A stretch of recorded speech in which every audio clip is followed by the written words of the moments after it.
suis en développement pour peut-être le faire en studio, mais qu'est-ce que sans public, mon podcast, c'est dur à l'imaginer. Là. Vu que c'est des anecdotes, vu que le public participe, tu sais.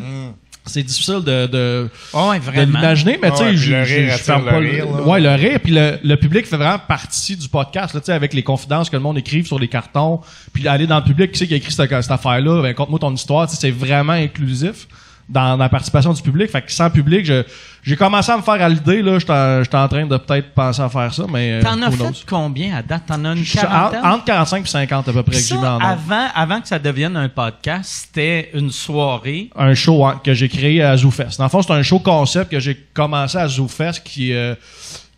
genre une année off que j'avais comme... Parce que je faisais des 1 heure à chaque année, là, même pendant un bout, là, des nouvelles heures une année sur que scène. t'avais rien. J'ai juste fait, OK, là, je prends off, mais je voulais quand même être, tu sais, actif. Présent, ouais. Fait que j'avais créé ce show-là qui était un show de confidence, là, que je me disais, OK, les humoristes sont obligés de jouer assis à la scène pour comme calmer un peu le delivery, parce qu'on est debout, on est souvent porté à vouloir, assis-toi, là, Chris, on va jaser. Fait que déjà, j'ai assis le monde, puis le public qui participe, qui écrive des confidences, puis moi, quand j'anime, dans le fond, je présentais les humoristes, moi, je m'en allais, l'humoriste venait s'asseoir, puis je compte des histoires. Puis je dis aux humoristes, t'es pas obligé de puncher aux 4 secondes, là. Compte, parle.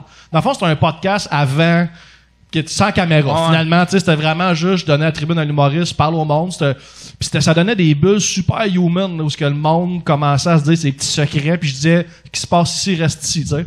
C'est absurde, ça, que tu découvres après, mettons, n'avoir fait plusieurs, que Chris, c'est un podcast que je suis en train de faire. Pourquoi qu'on l'a pas filmé? Pourquoi qu'on l'a pas enregistré? Ben, en fait, dès le jour 1 que je l'ai fait, le monde qui venait me voir, qui était dans le milieu, il y a même quelqu'un qui m'a dit ça, c'est un show télé. Puis je fais, ben, non, je pourrais jamais mettre ça à la télé, mais où effectivement, je mets une caméra, un micro, ça peut être sur le web. Mais ça serait un show télé, mais c'est juste le contenu. Ben, ça serait dégueulasse. T'aurais trop de monde qui font, ah, c'est bon, l'histoire, là, que t'as fait un accident d'auto, sous au volant, c'est super bon. Mais sois à jeun, au lieu d'un accident, un écharde. Tu t'es rendu chez vous, mais tu t'es foulé une free. Ben non, c'est ça. Action! Ben non, mais c'est ça tuerait complètement. Tu sais, il y a des histoires ça tourne souvent autour du cul, là, ben, des histoires de vomir sur un pénis en faisant des pipes. Tu sais, c'est un peu... Je l'ai dit blasé. Tu vois que je prends mon premier rodéo. Je suis comme, encore vomi sur un pénis. Donnez-moi autre chose, public. Mais ça arrive pas juste à moi, si je suis content.